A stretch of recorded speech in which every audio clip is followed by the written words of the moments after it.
बिहार के बक्सर में रेल हादसा, दो हिस्सों में बटी मगध एक्सप्रेस, लोगों में मची अफरा तफरी। बिहार में रेल हादसा होने की खबर सामने आई है। बताया जा रहा है कि मगध एक्सप्रेस हादसे का शिकार हो गई। जानकारी के मुताबिक ट्रेन की कपलिंग टूटने से मगध एक्सप्रेस दो भागों में बंट गई। दानापुर बक्सर मेन लाइन में टूडीगंज स्टेशन के समीप डाउन मगध एक्सप्रेस के डिब्बे दो भागों में बंट गए। डिब्बों के दो भागों में बंटते ही यात्रियों के बीच दुर्घटना की आशंका से अफरा तफरी मच गई। हालांकि पूरी स्थिति समझने के बाद यात्री सामान्य हुए। लगभग 11:01 पर हुई दुर्घटना के बाद डाउन लाइन में परिचालन बाधित रहा। 20,802 डाउन मगध एक्सप्रेस डूमरगांव स्टेशन से दिन के करीब 10:58 पर रवाना हुई। जैसे ही टूडीगंज स्टेशन के समीप पहुंची, S7 डिब्बे का कपलिंग टूटकर अलग हो गया। इसी के साथ S7 डिब्बा आगे निकल गया। शेष डिब्बे ट्रैक पर ही रुक गए। इसी दौरान ड्राइवर की नजर पड़ते ही उसने गाड़ी को रोक दिया।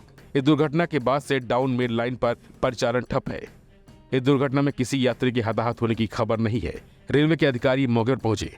डाउन में परिचालन कब बहाल होगा, इस बारे में कुछ बताने से रेलकर्मी बचते नजर आए। वही तस्वीरों में आप देख सकते हैं कि किस तरह ये ट्रेन दो हिस्सों में बंट गई है। इस तरह किसी चलती ट्रेन को दो हिस्सों में बंटने की तस्वीर शायद ही आपने कभी देखी होगी, लेकिन ये सच है कि ये ट्रेन दो हिस्सों में अचानक बंट गई है। वही घटना को लेकर पैसेंजर ने कहा कि डूमरगांव से खुलने के बाद डाउन मगध एक्सप्रेस ट्रेन के स्लीपर कोच और AC कोच अलग अलग हो गए।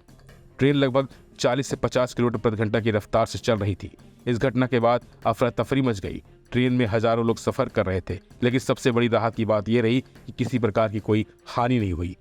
वही बताया जा रहा है कि हादसे के बाद ट्रेन का आधा हिस्सा तेजी से आगे बढ़ गया था। हालांकि लोको पायलट ने अपनी सूझबूझ का परिचय देते हुए तुरंत ट्रेन को रोका। इसी बीच बड़ी संख्या में यात्री नीचे उतर गए।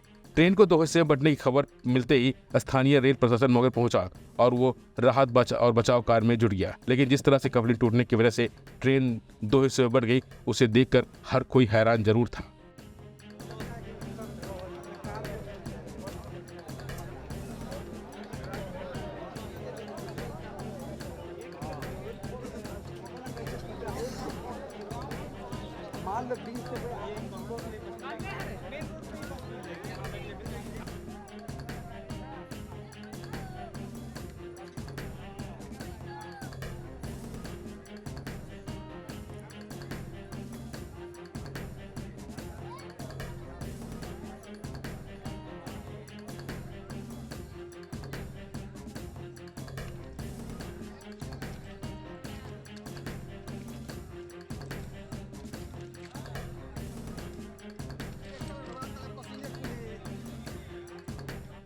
फिलहाल की बस इतना ही। बाकी अपडेट के लिए बने रहिए वन इंडिया हिंदी के साथ।